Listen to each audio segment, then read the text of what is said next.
पारस पत्थर, जो एक ऐसा पत्थर है जो कि किसी भी धातु को सोने में बदल सकता है। हमारी प्राचीन भारत की संस्कृति में पारस पत्थर की कई रहस्य और कहानियां छुपी हैं।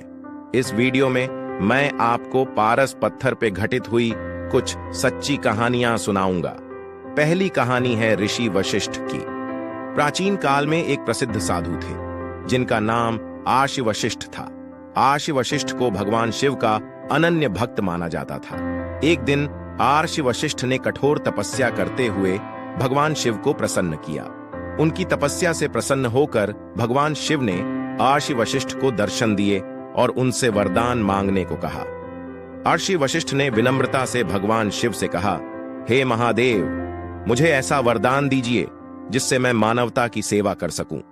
भगवान शिव ने ऋषि वशिष्ठ को एक पत्थर प्रदान किया और कहा, यह पारस पत्थर है। इस पत्थर को जिसे भी स्पर्श करोगे वह सोने में बदल जाएगा। इससे तुम अनेक लोगों की सहायता कर सकते हो। ऋषि वशिष्ठ ने उस पारस पत्थर को बड़ी श्रद्धा और समर्पण से ग्रहण किया। उन्होंने अपनी जीवन भर इस पत्थर का उपयोग न केवल स्वार्थ के लिए बल्कि दूसरों की भलाई के लिए किया।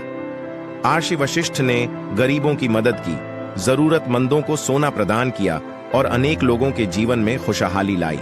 समय बीतने के साथ आर्षि वशिष्ठ ने महसूस किया कि पारस पत्थर का उपयोग करते समय मानव मन में लोभ और लालच उत्पन्न हो सकता है। इसलिए उन्होंने भगवान शिव की ओर ध्यान केंद्रित किया और उनसे मार्गदर्शन मांगा। भगवान शिव ने उन्हें प्रेरणा दी कि सच्चा सुख और समृद्धि केवल भौतिक वस्तुओं में नहीं बल्कि आत्मा की शांति और संतोष में है। आर्षि वशिष्ठ ने उस पारस पत्थर को एक नदी में विसर्जित कर दिया और लोगों को सिखाया कि सच्ची धन्यता अपने अंदर की आत्मिक शांति और सेवा में है।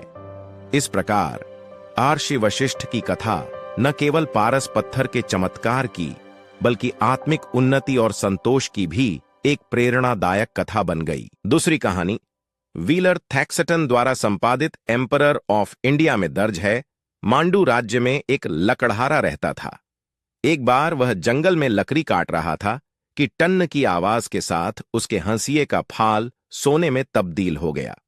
हैरत में डूबा भोला भाला लकड़हारा उसे लेकर मंडन लोहार के पास पहुंचा और गुजारिश करने लगा कि उस हंसिए के बदले उसे लोहे का हंसिया दे दे। चतुर लोहार ने लौह हंसिए के स्वर्ण में बदलने की कहानी सुनी और हंसिया बदलते हुए उस स्थान के बारे में पूरी जानकारी ली। लकड़हारा के जाने के बाद मंडन वहां पहुंचा। लौह के टुकड़े को स्पर्श कर उसने थोड़े से प्रयास से ही करामाती पत्थर हासिल कर लिया। जिसके पास पारस हो उसके तो वारे न्यारे होने ही थे। मंडन लोहार की एक बेटी थी। युवा हुई तो उसका ब्याह बुरहानपुर के राजकुमार से करने का प्रस्ताव भेजा। रिश्ता तय हुआ और यथा समय विवाह भी हो गया। दहेज में मंडन लोहार ने दामाद जी को कुछ भी न दिया। बारात दुल्हन को लेकर विदा हुई। शाम को नर्मदा के तीर पर डेरा डाला। पालकी उतरी। राजकुमार ने पालकी का पर्दा हटाया और कुढ़कर कहा, किस कंगाल खानदान में शादी किया है हमने, सोने का एक हार तक नहीं दिया।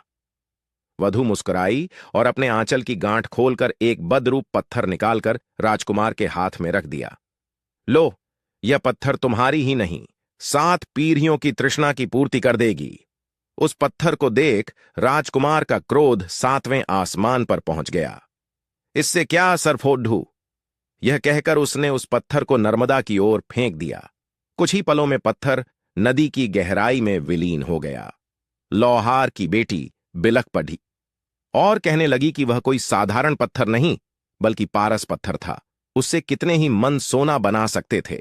अपने अविवेक से उस अलौकिक पाषाण को खो देने के गम में डूबे राजकुमार ने कई प्रयत्न किए उसे खोजने के। सैकड़ों सैनिक उस स्थान पर उतार दिए। नदी के तल को खूब खंगाला गया पर वह पाषाण खंड न मिला।